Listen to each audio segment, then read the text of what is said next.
മൂന്നാറിലെ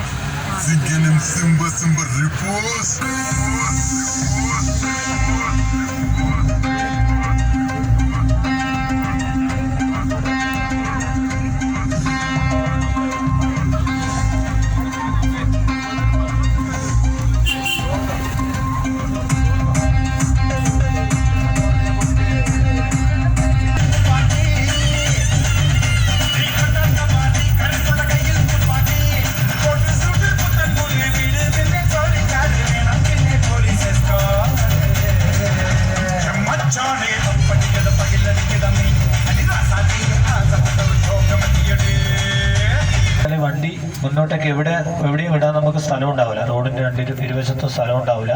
അതുകൊണ്ട് വാഹനത്തിൽ തന്നെ കാണുന്നതായിരിക്കും നല്ലത്.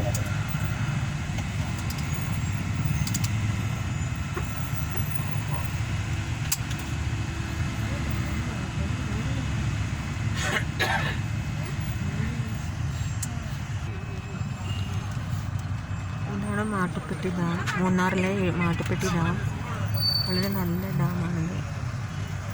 കാണാൻ നല്ല ഭംഗിയുണ്ട്. നിങ്ങൾ എന്തായാലും കേരളത്തിൽ സന്ദർശിക്കേണ്ട ഒരു പ്രധാനപ്പെട്ട സ്ഥലമാണ് ഇടുക്കിയിലെ മൂന്നാർ. മൂന്നാറിൽ വരുമ്പോൾ കാണാൻ പറ്റുന്ന ഒരു പ്രധാനപ്പെട്ട സ്ഥലമാണിത്, മാട്ടുപ്പെട്ടി ഡാം. ഇവിടെ എന്തായാലും നിങ്ങൾ സന്ദർശിക്കണം.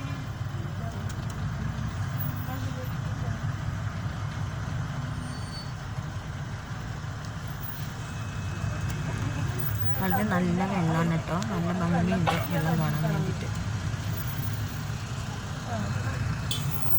ഇപ്പോൾ ഈ മാട്ടുപ്പെട്ടി ഡാമിൻ്റെ അവിടെ കാണുന്നത്, ദൂരെ കാണുന്നതൊക്കെ കണ്ണന്തേരം തീരെയാണ്. അതിന് മുകളിലായി നിങ്ങൾക്ക് ഗസ്റ്റ് ഹൗസ് കാണാൻ കഴിയും. ഇത് രത്തൻ ടാറ്റയുടെ ഗസ്റ്റ് ഹൗസാണ്. അപ്പോൾ ഇത് കാണാൻ മൊത്തത്തിൽ നല്ല ഭംഗിയുണ്ട്. വളരെ നല്ലൊരു കാലാവസ്ഥയാണ്. തണുപ്പുണ്ടോ എന്ന് ചോദിച്ചാൽ തണുപ്പുണ്ടല്ല, തണുപ്പിൻ്റെ ചോദിച്ചാൽ ഇല്ലേനും അങ്ങനത്തെ ഒരു കാലാവസ്ഥയാണ്. നമുക്കങ്ങനെ വല്ലാതെ പ്രശ്നങ്ങളുണ്ടാക്കുന്ന കാലാവസ്ഥയല്ല.